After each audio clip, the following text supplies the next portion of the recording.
Okay, great. So welcome everyone, and thank you for joining us today to talk about the topic of portfolio evaluation versus grant evaluation. Before we begin, we'd like to turn it over to Jessica Wechter from GEO for a few words. Thanks, Johanna. This is Jessica Wechter from GEO. I think I'm off mute. Can you hear me? Yep. Wonderful. Well, thank you and welcome everyone. As Johanna said, my name is Jessica Wechter, and I'm a project specialist on the Grantmakers for Effective team, working on our Scaling What Works initiative. Through this project, we are focused on expanding the number and type of funders that are working together to broaden the impact of high-performing nonprofits.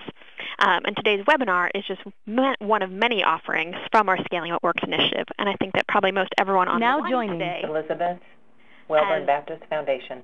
I think that everyone on the line today has already participated in some of our other Scaling What Works offerings, having been to one of our skill building workshops last year on effectively supporting grantee efforts to build evaluation capacity. We've got more great stuff lined up for 2012, and I hope you'll visit our website, scalingwhatworks.org, to learn more. So like last year's workshops, this webinar is a collaboration between Innovation Network and GEO, and so I first want to say many thanks to Johanna and Ehren for their partnership and expertise that we're going to see live this afternoon. Whereas the workshop was intended to help grant makers better invest in and support nonprofits' efforts to learn, improve, and ultimately expand their impact, today we're shifting our focus a little bit to understand what's working in our own philanthropic efforts, and so that we can continue to approach evaluation in a way that makes sense for us as grant makers and for our grantees. And just a little bit of additional background, today's topic, as well as another webinar we're doing again on February 29th, came about as a result of calls with many of you who came to our workshops to explore ways that GEO and Innovation Network can continue to support your learning around evaluation, ultimately so that we all, grant makers, nonprofits, have a better understanding of what is working. And we're excited that there's so much interest in today's topic and that everyone is here with us today. Before we jump right back into the content, now joining. Name not recorded. Say a few. I just want to say Johanna, Kansas Health Foundation. Say a few quick housekeeping items. First, that we at GEO firmly believe in learning alongside our peers, and so there'll be many opportunities to participate in today's webinar, and I hope that you do. Additionally, at the conclusion of the webinar, we're going to make a few closing announcements, including asking that you all watch out for and complete a short online survey to give us your feedback on today's conversation and how we can help you in the future. We're also, as I said, going to come together again, same time, same place, next Wednesday, the 29th, for another webinar on lessons that community and smaller foundations can learn from the evaluation approaches of their larger peers. You are all invited, and we'll receive information about that, but just to make sure it's on your calendars. And lastly, while today is really just intended for workshop participants, we will be posting a recording, as Johanna said, on both of our websites, and we encourage you to check them out after the 22nd and 29th sessions and share them with your peers. So thank you again. Welcome, everyone, and I'll hand it back over to Johanna and Ehren. Thank you very much, Jessica.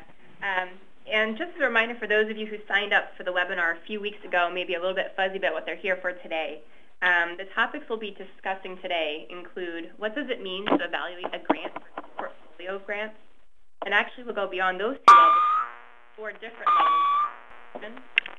What are the pros and cons? You are now in silent mode. And when might one be more appropriate than another? And considerations for right-sizing your evaluation approaches, design, data collection, analysis, and reporting differences. So just making sure we're all in the right place, and when this is the webinar we all signed up for.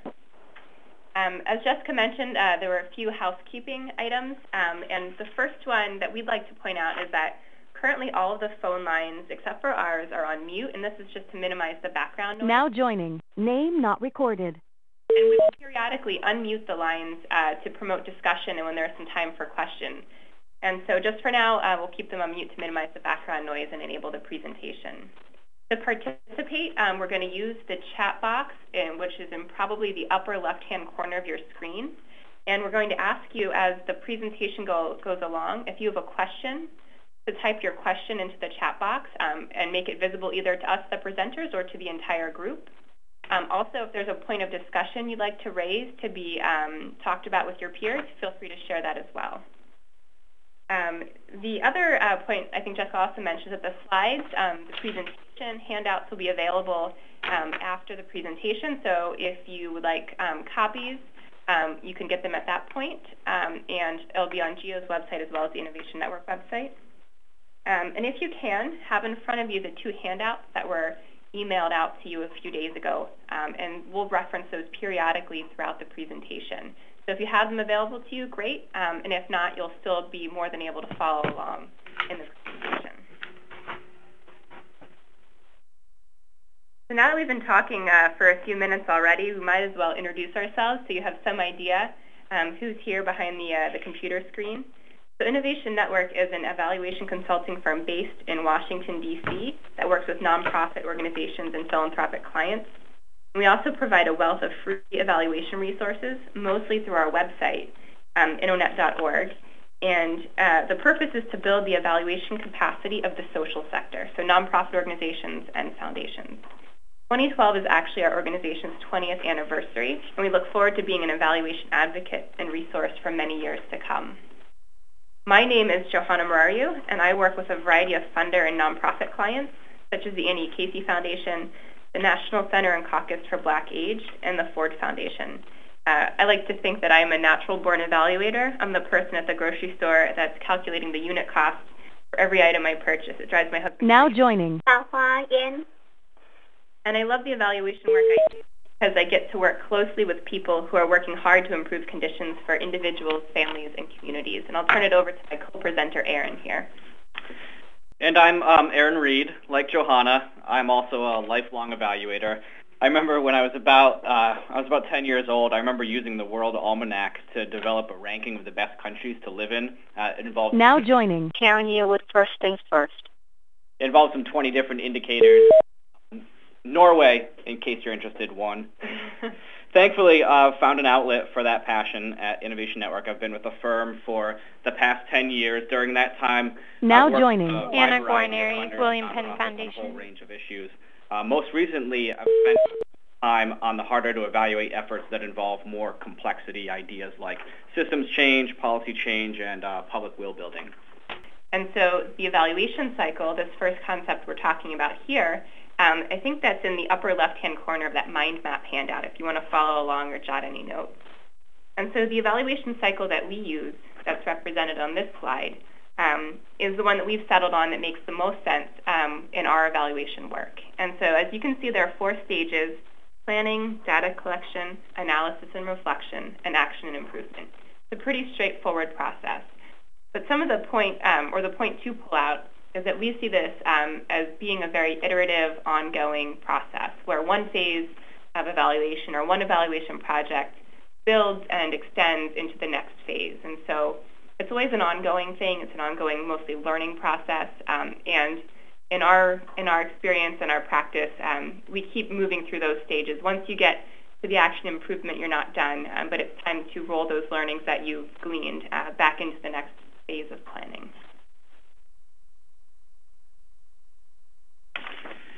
And continuing on with the brief overview of some of the core evaluation concepts, any evaluation typically seeks to answer some combination of these 3 questions. What did we do? So in other words, what services did you offer? What actions were taken? What numbers are associated with those activities? People served, trainings offered, meetings held. These are normally called the outputs. The second question is, how well did we do it? This refers to issues of quality, of satisfaction, and participation. So in other words, were your activities well executed? Did you reach your target audience? And then finally, the third is, what difference did we make? This refers to outcomes. What changed? And the key word there is change. What changed as a result of your efforts, both in the near term and in the long term? We've done some research, and we found that organizations tend to prioritize answering what difference did we make first. That's the highest priority one for them, followed by how well did we do it, and then what did we do. But when we look at how grantees actually engage in evaluation and their evaluation practices, for the most part, they aren't evaluating systematically or often enough to answer what difference did we make, or even really how well did we do. And the type of evaluation approaches grantees are using due to staff, budget, and other constraints often are not the right type to answer these questions. So even though grantees want to answer these pressing questions of what difference did we make, they're just not able to make it happen.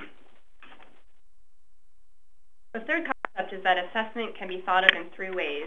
If you're taking notes in the handout, we're in the upper right-hand area, that mind map. So monitoring performance is the tracking of output. Connecting back to the last slide that Ehren just talked about, monitoring performance usually applies to those first two questions. What did we do, and how well did we do it? Applying the concept to an example, if a grantee was funded to provide financial counseling services to build the assets of people who are financially insecure, then monitoring performance could consist of examining how much financial counseling service was provided, over what time period were services provided, to whom service was provided, or participant attendance in financial counseling over time. So those would be just examples of how monitoring performance would look in the evaluation planning and data collection. So again, monitoring performance largely focuses on what is usually the left-hand side of a logic model or theory of change, or similar type document. Those are the activities that grantees have the most control over, and they're usually tracking activities that were funded by the grant. The second type of assessment, tracking progress, relates to outcomes, the desired changes in awareness, attitudes, knowledge, and behavior. Tracking progress focuses on the shorter and intermediate term outcomes that occur during the life of a grant or portfolio. Extending the financial counseling example, tracking progress may consist of collecting data from participants, for example, in the areas of how participants' knowledge of financial goods and services has grown, how participants are managing their finances differently, and if participants are reducing debt. Tracking progress lets you know if your outcomes are on course, and the outcomes that are assessed are drawn from the theory about how the program or effort will evolve. And then the third type of assessment that we want to touch on is assessing impact, which is a scientific evaluation of whether conditions have changed for people, systems, or policies as a direct result of the intervention. I just want to emphasize that part, the direct result of the intervention. So for our financial counseling example, assessing impact would entail an examination of, number one, if participants were able to build their financial assets, and number two, if there is causality between receiving financial counseling and building assets. And so these types of assessment are drawn from and discussed in the book Money Well Spent by Paul Brest and Hal Harvey, and you can see a citation there at the bottom of your screen. And so these are just kind of helpful ways to think about different types of assessment in the social sector. And another kind of core concept that we want to talk about are the approaches that one can use to evaluation, the different perspectives that you can take. The first, and probably in our experience the most commonly employed, is summative evaluation. This involves looking backwards, retrospectively, to assess achievements, what worked, what didn't. The second is formative, which is conducted in advance to inform your strategies and your tactics. Examples that come to mind are needs assessments or the pre-training survey that many of you filled out before this webinar took place. Two others that you might not be as familiar with are developmental, which is particularly appropriate in the dynamic efforts requiring rapid change, often in situations of complexity. Developmental evaluation is in developmental evaluation, you're positioned as a partner. The evaluation is positioned as a partner. And to quote Michael Quinn Patton, who developed the idea of developmental evaluation, it's a partner in a long-term, ongoing process of continuous improvement, adaptation, and intentional change. So in other words, there's no fixed model, and so there's no set evaluation approach. The evaluation evolves necessarily along with the changes that are ongoing with the effort, helping inform what's most impactful and what is the right approach at any given time. Terms like real-time evaluation are often used in place of developmental. And then the final is the concept of strategic learning. And this comes with a recognition that not all information that is gathered needs to be evaluative. So strategic learning, as defined by Julia Kaufman and Tanya Beer from the Center for Evaluation Innovation, say, strategic learning is the use of data and insights from a variety of information gathering approaches, one of which is evaluation, in order to inform the decision-making about strategy.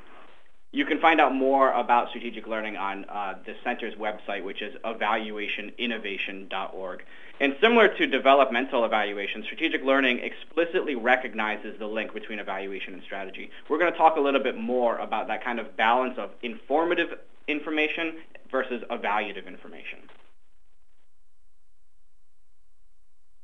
And then the final concept we want to talk about here before jumping into the different levels of evaluation is theory of change. And I'm sure at this point all of you have heard theory of change. It's probably been a buzzword in philanthropy and in evaluation for the last few years.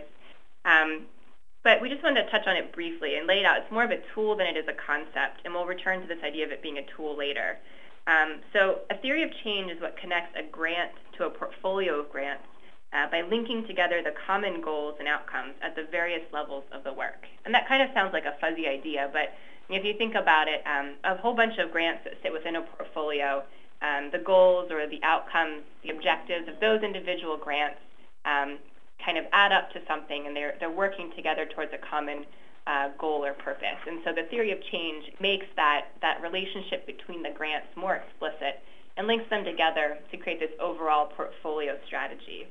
And so if you haven't had a chance to make a theory of change for a portfolio of grants, that's a great place to start. Often grantees are asked for theories of change in the proposal process or at some point in your relationship. But sometimes it takes a little more effort to develop that portfolio level to connect all of those grants together. By doing so, it provides some clarity for how the work of those many grants come together and how the whole is more than the sum of the parts.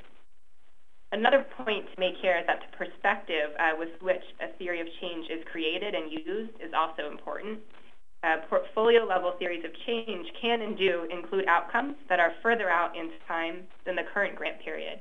So they're outcomes that current grantees are not necessarily on the hook for in that grant period, but the overall body of work is adding up to those outcomes or working those outcomes. And so those longer-term portfolio outcomes may require several years or even several grantees or several decades to bring about. Some foundations also have a uniting theory of change for the entire foundation's grant work, and in that case, their outcomes may take an even longer time frame to come to fruition. So to sum up as we move on here, theory of change is an important tool for creating alignment between grants, portfolios, and foundations, and for getting clear on outcomes that are expected to be achieved. So now, as Johanna described the different perspectives that are possible along looking across a theory of change, we're now going to delve into 4 of those different possible perspectives that you could look at, and then the evaluation approaches that would be associated with each of those 4. So we're going to start first with the grant level conversation. This is the assessment of the work of any one particular grantee. Metaphorically, we're going to talk about the work produced by any one particular office. What does this look like? This manifests itself often as initial grant proposals. You'll see evaluative information on the grant level there, as well as the grant reports that are coming back. It's also evident in the conversations and the site visits held between program officers and grantees.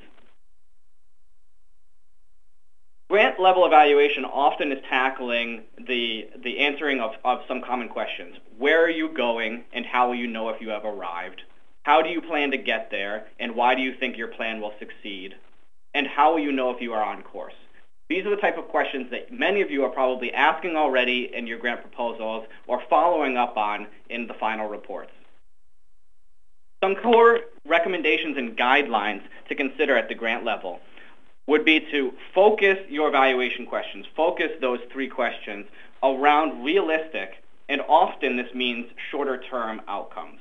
Work with your grantee to identify what is realistic for them. And in here, the concept of right-sizing comes into play. What gets evaluated and the scope of the evaluation is going to hinge both on the capacity of the grantee and the scope of their theory of change, as well as their evaluation experience. According to go back to Paul Brest and Hal Harvey, who we mentioned earlier, according to them, this translates into more value at the grant level in focusing on monitoring performance, which is that first of their 3 perspectives. This includes process evaluation, This includes answering those first two questions of what did you do and how well did you do it. There are some exceptions where you might want to push a little bit farther towards the what difference did you make and farther towards the assessment of impact. But this would be in the case of after you funded a grantee for some time and it would make sense to target impact, or if you're seeking replication, trying to scale up impact, or if you've made a very large investment in one particular grantee. Some other recommendations to keep in mind as you're considering grant level evaluation are those espoused by GEO in their core pillars. Remember that evaluation, it's not just about improvement. It's not just about proof, but it's about improvement. It's not just about attribution, and it really shouldn't be so much about attribution as about contribution. And it's about learning with others and not just learning alone, to name a few. So looking at the kind of second level of these evaluation possibilities, we're calling it the portfolio level, and in the metaphor, we're saying it's a collection of offices that are, doing similar work or working under the same umbrella. So here we have, a snapshot of a couple different offices that are, their work together is more than the work of that single office that we saw just on the slide before.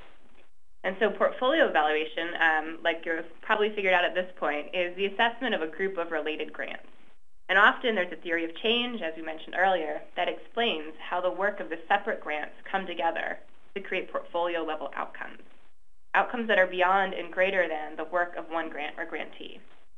Portfolio-level evaluation often looks like reports prepared for boards of directors, presentations made by program staff at budget rationale, impact evaluations of a body of work. So it might take some different forms in how you see its data or its results, in your work or in the lifespan of a foundation, but portfolio level evaluation kind of innately happens in foundations all the time.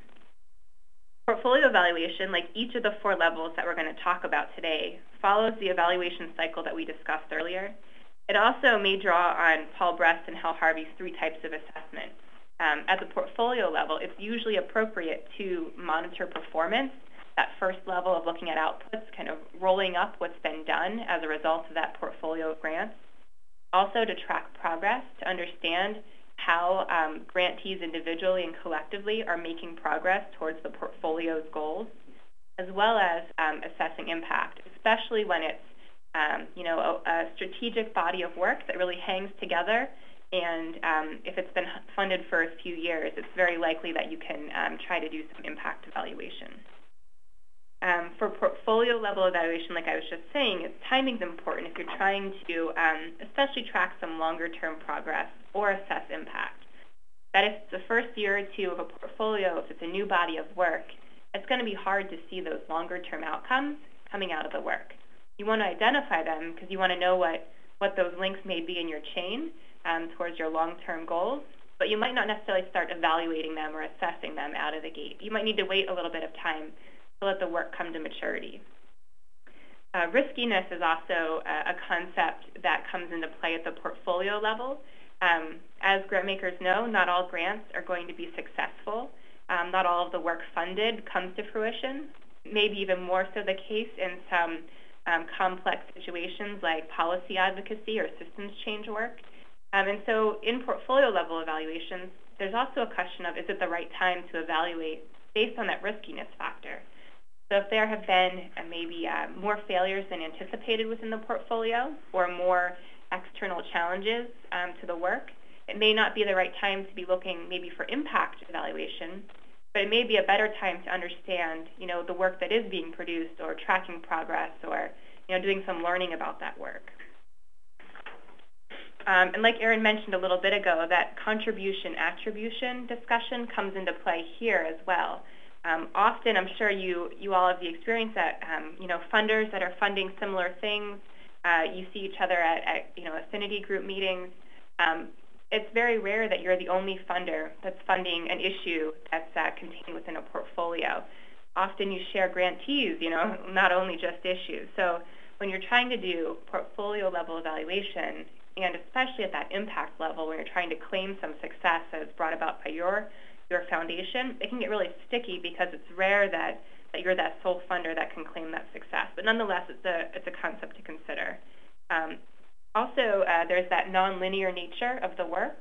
And that often comes into play at the portfolio level because I'm sure you've all had the experience of some grantees may be doing great work, but then that grantee organization may experience a setback, and they may be unable to contribute to your portfolio as they had been before. Or maybe at the issue level there's a setback. If it's, again, for example, policy advocacy, and if there's a setback, if the piece of legislation that your grantees are all working towards is sidelined because of another issue, that really would change the type of assessment you'd be wanting to do and the type of outcomes you'd be looking at.